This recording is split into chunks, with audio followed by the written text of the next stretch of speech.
¿Cómo están? Buenas tardes. Seguimos con la serie Cómo ministrar al Señor.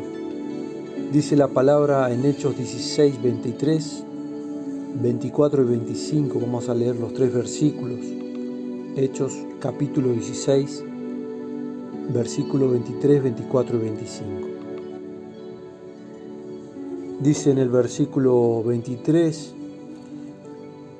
y después de propinarles muchos azotes, los echaron en la cárcel y ordenando al carcelero que los custodiara con seguridad, el cual al recibir esta orden los echó en el calabozo interior y les aseguró los pies en el cepo. Está hablando de Pablo y Silas, dos que habían salido en obra misionera. Pablo y Bernabé primero habían salido a predicar, luego se separaron y Pablo se llevó a Silas y Bernabé se llevó a Marcos, dice en el capítulo anterior, el capítulo 15. Y estando ellos en Europa, por primera vez llegando a Europa, les ocurrió eso, porque ellos estaban predicando la palabra y bueno, al entrar en una ciudad, ellos tuvieron un problema con una mujer que tenía un espíritu de adivinación y Pablo, bueno, reprendió ese espíritu y fue libre la persona.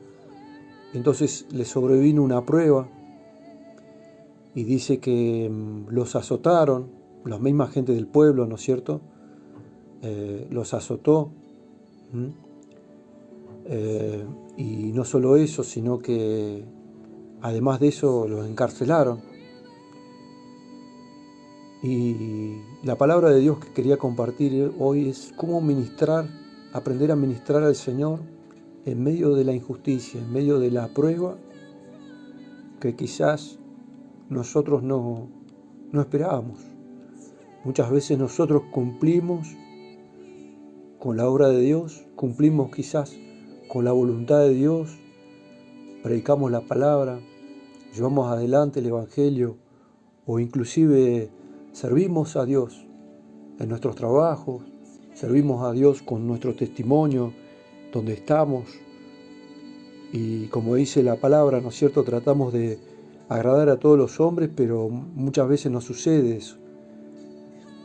Y a veces sucede que a pesar de todo eso, caemos en una prueba que no esperábamos, quizás una injusticia, porque, por ejemplo, Pablo y Silas estaban predicando el Evangelio, habían hecho libre en el nombre de Jesús, el Espíritu Santo había obrado y había traído libertad sobre una mujer que tenía un espíritu de adivinación, y habían predicado a varias personas ahí en Europa, más específicamente en Macedonia, en Filipos, la ciudad principal de Macedonia. Pero a pesar de todo eso, fueron azotados por el pueblo, los golpearon y los metieron en la cárcel. Y dice la palabra del Señor en el versículo 25 que hacia la medianoche Pablo y Silas estaban orando y cantando himnos a Dios, y los presos los escuchaban. Fíjense qué importante. Hacia la medianoche Pablo y Silas estaban ministrando al Señor, estaban cantando y orando y cantando himnos. ¿A quién? Al Señor, ministrando al Señor. La importancia de ministrar al Señor en el medio de la prueba, en el medio de la injusticia. Y dice la palabra que los presos los escuchaban.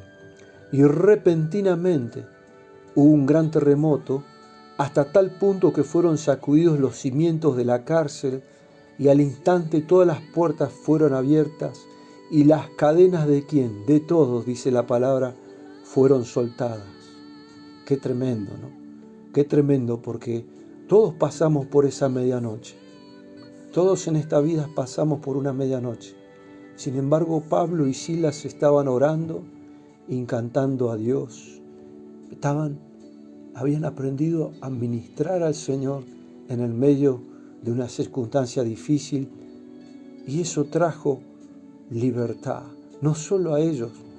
Dice la palabra que repentinamente. ¿Cuántos necesitan un repentinamente? Yo lo necesito siempre. Un repentinamente hubo una intervención del Padre, una intervención del Espíritu Santo. Dice que hubo un gran terremoto y a tal punto que se sacudió los cimientos de la cárcel. Y al instante todas las puertas fueron abiertas. Todas. Dice, y todas las cadenas fueron soltadas. Eso es lo que necesitamos en este tiempo, un repentinamente. Pero eso nace del fruto de hombres y mujeres de Dios que aprenden a ministrar al Señor en el medio de la prueba, en el medio de la circunstancia difícil, en medio de la injusticia. Padre, gracias, Señor. Te damos la gloria, Señor, porque tú preparas este tiempo para que muchos repentinamente sucedan en nuestras vidas y que aquellas personas que están en cárcel en esta hora, aquellos que están en presos, Señor, no solo en cárcel hechas por hombres, sino en cárcel de esclavitud, en el nombre de Jesús, en esta hora sean libres por el poder de la sangre de Jesús, por el poder de tu nombre, Jesús. Todas las cadenas sean rotas en esta hora. Amén.